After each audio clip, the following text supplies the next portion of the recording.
নমস্কার, স্বাদে আহ্লাদে একসাথে আরেকটি নতুন ব্লগে তোমাদের অনেক স্বাগত।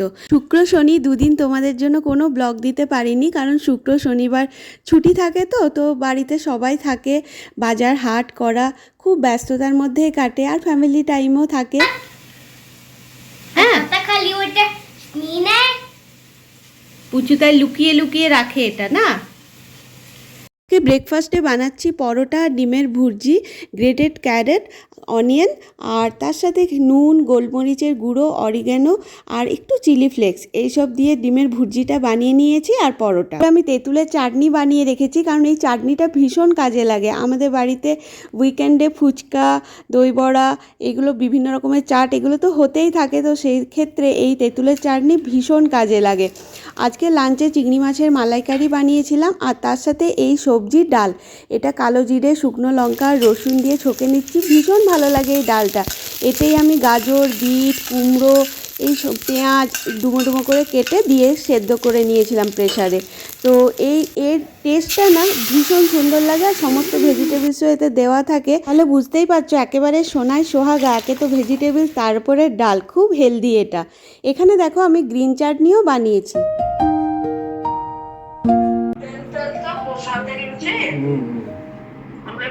উঠে বসো, পুচুমা খাও। খেতে পারবো না, ও খায়নি, ও বেশি খায় না, একটুখানি খেয়েছি। এক্ষুনি এলি নাকি? এখন সন্ধেবেলা, উদয়ন অফিস থেকে ফিরে গেছে, ফিরে এসে মাকে ফোন করছে, মায়ের সাথে কথা হচ্ছে, আর আমি ওর জন্য এই যে মশলা মুড়ি মেখে আনলাম, আর সাথে চাও বানিয়েছি। তো এই মশলা মুড়ির সাথে চা দারুণ লাগে। কোনো দিন সকালে যদি সময় পাই, তাহলে রাতের রান্নার কাজ একটু গুছিয়ে রাখি। কাবলি ছোলা সেদ্ধ করে রেখেছিলাম, আর আটা মাখাও আছে। আদা আর টমেটোর একটা পেস্ট বানিয়ে নিয়েছি। আজকে রাতে বুঝতেই পারছো, কাবলি ছোলার তরকারি আর রুটি বানাবো। তো তেলে জিরে, শুকনো লঙ্কা ফোড়ন দিয়ে, আর ওই টমেটোর পেস্ট, নুন, হলুদ, একটু গুঁড়ো গুড় এইসব দিয়ে মশলাটা কষালাম, আর খুব সামান্য পরিমাণে একটু লঙ্কার গুঁড়ো দিলাম, কারণ আমার মেয়ে খাবে, তো ও খুব একটা ঝাল খেতে পারে না। আর আজকে আর জিরে ধনের গুঁড়ো দিলাম না, চানা মশলা পাউডার ছিল আমার কাছে, এটাই দিলাম। তো এটাতে না ভীষণ সুন্দর ফ্লেভার আসে। তো মশলাটা কষিয়ে একটু জল দিয়ে এটা ফুটতে দিলাম। আর এদিকে যে টুকটুক করে বাসনগুলো হয়, সেটাও আমি আরেক দিকে ধুতে থাকি, তাহলে দুদিকে কাজ চললে কাজগুলো তাড়াতাড়ি হয়ে যায়।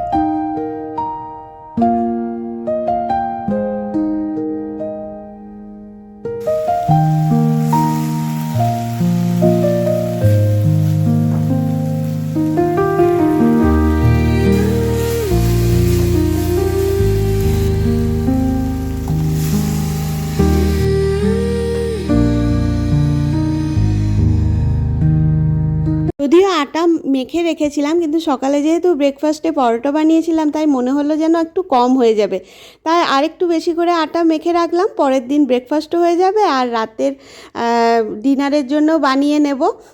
তো চলো, এই দেখো আমার আটা মাখা হয়ে গেছে, খুব ঠুসে ঠুসে গুঁতো মেরে মেরে আটা নরম করে মেখে নিয়েছি।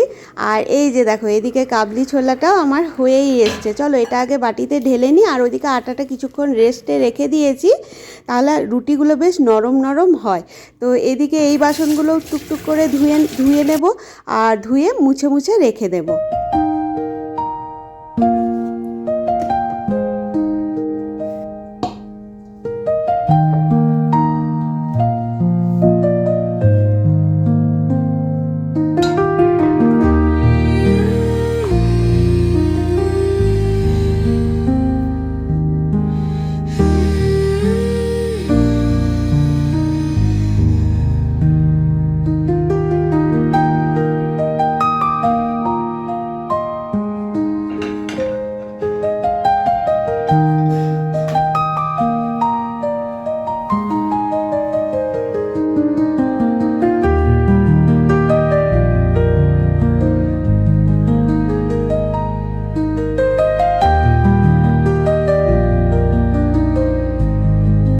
রুটি তরকারি তো হয়ে গেছে, এরপর একটু শসা পেঁয়াজ কুচিয়ে কেটে নেব।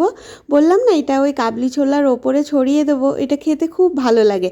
আর তার সাথে ছড়িয়ে দেবো ওই যে সকালে বানিয়েছিলাম তেঁতুলের চাটনি, গ্রিন চাটনি, সব মিশিয়ে না একদম ফাটাফাটি লাগে। এই তরকারিটা বা মটরের ঘুগনির সাথেও যদি এইভাবে এমনি সন্ধেবেলাতেও স্ন্যাক্স হিসেবেও খাওয়া যায় তাহলেও ভীষণ ভালো লাগে। তো চলো খাবারের প্লেটটা সাজিয়ে নিই।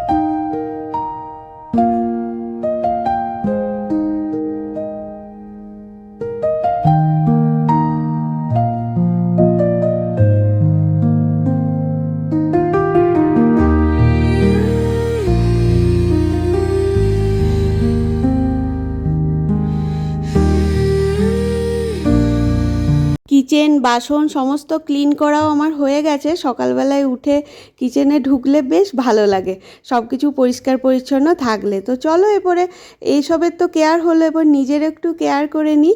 আর ব্লগটাও চলে এসেছি একদম শেষ পর্যায়ে। যদি তোমাদের ব্লগটি দেখতে ভালো লেগে থাকে লাইক শেয়ার সাবস্ক্রাইব করো। সবাই ভালো থাকো, বাই।